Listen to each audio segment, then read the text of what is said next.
Hello, everybody. Megazard X here, back at it again to give you another very exciting video. Well, I would love to say exciting. We're in the peak time of the season of summer gaming.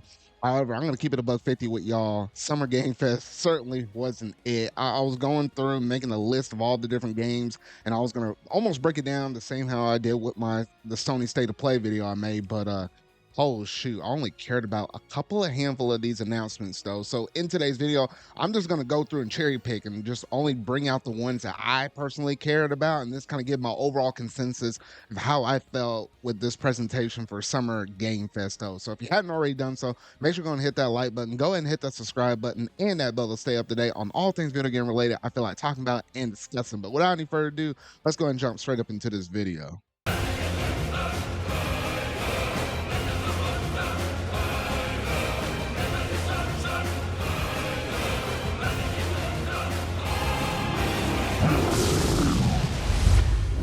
All right, so to kick things off with the very first announcements, this definitely kind of set the tone for, I would say, the rest of this presentation. And yes, I'm talking about the Lego Horizon game. And I was like, what the heck? It was crazy because this was actually rumored leading up to this presentation after we figured out that Sony had at least one more game to show us that they saved for Summer Game Fest instead of just showcasing it off within their one state of play, though. But the one kicker is, no, we see a lot of Lego collaborations with a lot of different games. We've seen it with Nintendo properties and stuff, though. So it's no shock or no surprise to see it happen with a Sony IP, though. But the real kicker was the fact that yes, it's coming out on PlayStation 5. We expected that.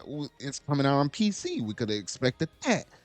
But when you look at the bottom, you see that it's also available for the Nintendo Switch. It's like, what the heck? Now, granted, it's not the first time we've seen this with a Sony game in general, though, because yes, it happened with MLB The Show, though. But that, when you look at it, at face value, it's not like they own Major League Baseball, Sony. No, it was just MLB saying, hey, no, we want you to put out, this game on multi-plat on everything possible, though. We don't just only want it on your console, though. So that was a little bit of a weird exception, though, but it wasn't a truly first party game like what we would think, like it originated with Sony, like they thought of it. No. But at least with Lego Horizon, yeah, that actually has one of their, IPs, Gorilla that made it. And of course, yeah, it's a collab with Lego, though. But the fact that you're having that first party IP associated with Nintendo, that really got me to scratch my head. And I was like, oh my gosh. I was like, really? That's how we're going to start this thing off? Okay. So, yeah, we can definitely look forward to playing that game when it comes out later this year, though. So, yeah, that's a shocking start right there. All right. And then next up, we managed to get another good look at Metaphor ReFantazio, which I was like, you know what? I'm pretty sure I'm going to get this game. I don't know if I'm going to get it at the launch when this game drops out in the middle of October because it comes out on the same date as another game I'm about to get into later on in the video, though. But everything I've been seeing about it has been really great. It looks really amazing, and I can't wait to see what this world will actually look like and, hands on with it, though. But as you go further and further on in this presentation, you start to notice one thing: the games that you might have really liked and you really found entertaining, at least within this presentation, were games that we already knew of at this point, and either we just needed some follow-up information like release dates or something like that, or just a reminder it's just coming out right around the corner, though. So in terms of this newness factor, like just something that you just completely didn't know of, those were kind of few and far between, though. Next up, you had Street Fighter 6 with a crossover of some SNK characters. You get Terry Bogard up in there, along with a few other SNK characters. So that's really nice to see right there. So, you know what? Street Fighter 6 is going strong within its second year. Okay, this next one, been waiting on this one for a hot minute. Yes, I'm talking about Dragon Ball Sparking Zero. We finally managed to get a release date for this game, and it's coming out on October 11th, which is the same release date as Metaphor ReFantazio Zero. So that October's already going to be a busy month because there's one more game we got to talk about that comes out in October, though. But that's probably the biggest bit of information we got out of this presentation. Yes, there are some new features up in the game, such as like you're able to do like what if scenario story where it's like you're able to kind of create your own story beat moments and actually share it. So that's a little interesting.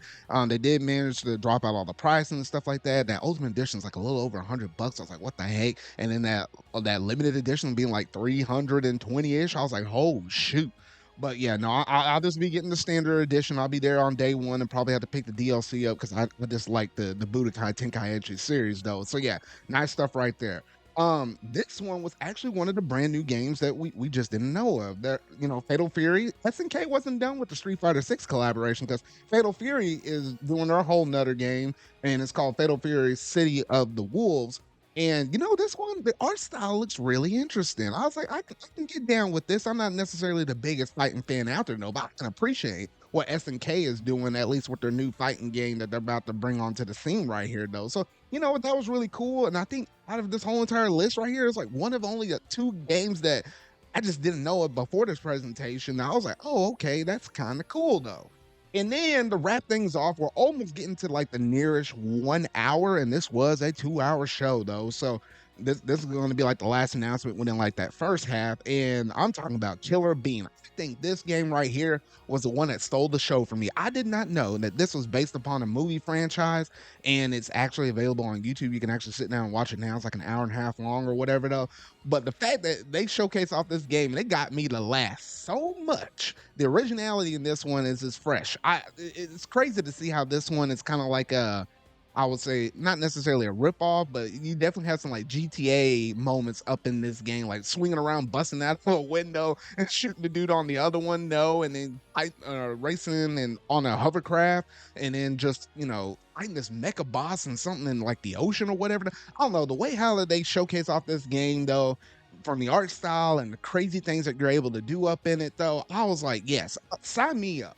Sign me up. Yes, I know this is like an early access game for PC as of now, though, but I'm definitely gonna have to keep an eye on this one, though, because I did not laugh nearly as much or smile as much in this presentation than what Killer Bean showcased off in this one little bit of a trailer right here. And mind you, this was all made by one person. So I was like, what the actual heck, though? But yeah, we can look forward to Killer Bean. It's in early development, but hopefully it doesn't take too long for it to come out on the scene. So that was it in terms of like the first hour of the show. Obviously, there's a whole bunch of other stuff, indie stuff along the way though, and I was like, oh, okay, some of it kind of looked cool, some of it interesting. It was pretty diverse though. But then the second half, there was only like maybe four more announcements that really kind of catered to me, or at least my personal interest. Next one we had was Sonic Shadow X Generations. Now, we finally got the release date for this one. It's coming out on October the 22nd. And there's a lot of cool, interesting shadow moments that are up in the game, though. They pull some aspects and stuff from colors, though. It looks like the main hub world for the shadowy kind of stuff is like based upon some things that you saw within Sonic Frontiers, though. I really like Sonic Frontiers. That's a great game right there, though. So, honestly, this one's going to be really cool. I'm pick this one up on PC whenever I get around to playing this one though, because I had the original Sonic Generations on PC, so I might as well just get this upgrade on PC though. But yeah, that game's coming on October 22nd though, so you can really look forward to that. After that, then they managed to showcase off. It ain't nothing like extremely brand new. They showed off a new trailer for Honkai Star Rail. I'm a big Honkai Star Rail fan. Prefer this one over Genshin Impact because I just personally like turn-based combat a little bit more than just the adventure style that showcased off in Genshin though. However, it wasn't nothing crazy. It's just more like just to have like a brand presence at this presentation. But I mean, it's really cool though. But obviously, they already showcased off their own little trailer thing on their YouTube channel that was like an hour long with all the major details that's coming up to the next, major update though. So, it was just a little nice just to kind of see it show up. And then we kind of get down to the very tail end of the presentation with these last two announcements, though. One we already knew that was coming. Yes, I'm referring to Monster Hunter Wilds. Now, this one right here, great. They did manage to showcase off a little bit more gameplay footage and stuff outside of the one that we got within the Sony State of Play recently. And, honestly, the game still looks great. It still looks incredible. Obviously, the game's not coming out until 2025, though. But outside of that, it was just a little bit extra gameplay stuff, but I don't think it did anything, extra or crazy. And for any kind of press or media to kind of go hands-on with it, it won't be until Gamescom, is what they said up in this presentation, though. So, honestly, the game looks great. It looks solid, though. But if they put this second to last. I was wondering what they were going to show as the very last announcement. Now, it was interesting because Jeff Keighley was trying to, temper expectations. They were like, hey, nothing super crazy is going to be announced at this show, though. So they're kind of he was kind of setting the tone that that one more thing wasn't going to be like a really amazing one more thing. But we did manage to get another look at Phantom Blade Zero. Now, remind you, this game was showcased off at a previous state of play, and in that state of play, I was like, you know what, that was one of the games that actually stood out to me, and I am keeping an active eye out on this game though because it does look really cool. I do like a samurai-ish kind of game. I'm a big Ghost of Tsushima fan though, so I was like, I'm definitely keeping an eye on this one though. The combat looks sick. It still looks wild though, but it doesn't look like the footage they showcase off in this one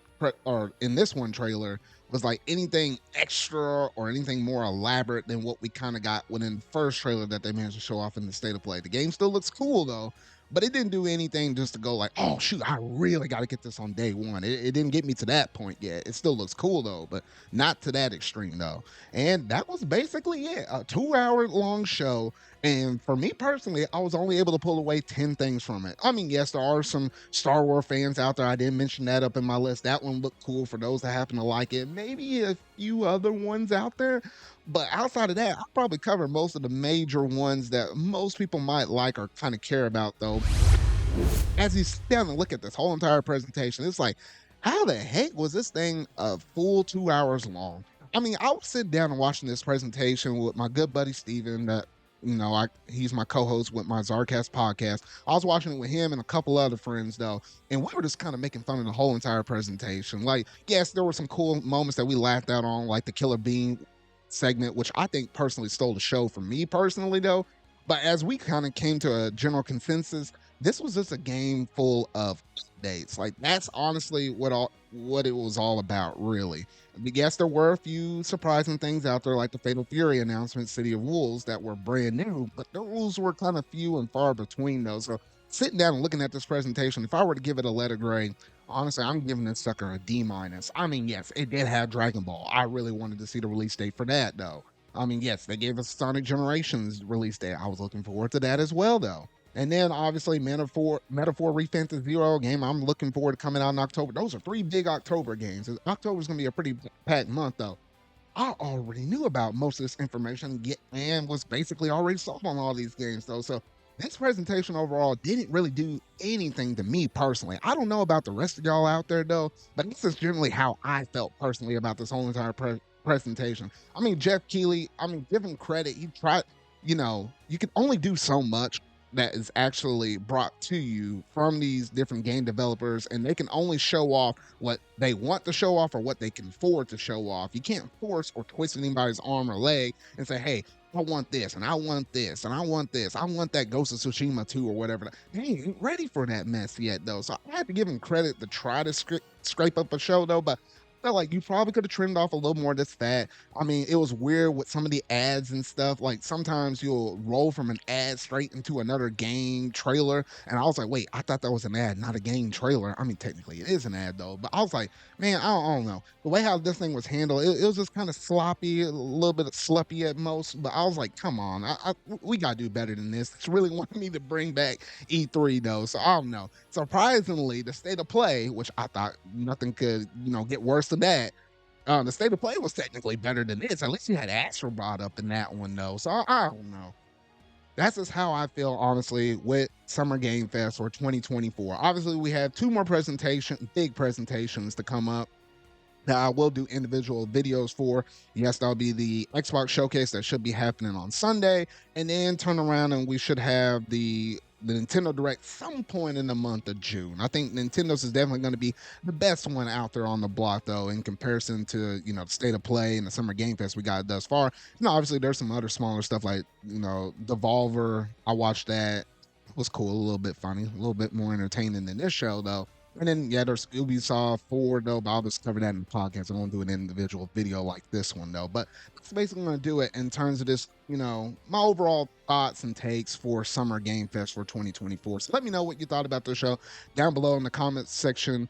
Was I too harsh on this? Were you kind of in the same mind camp as me though, or were you just really not feeling this one though? Because I personally wasn't though. But that's gonna do it for this video though. So if you really like this, make sure you're gonna hit that like button, go ahead and hit that subscribe button and that bell to stay up to date on all things video game related. I feel like talking about and discussing. So remember, y'all, until our video I make next. See y'all.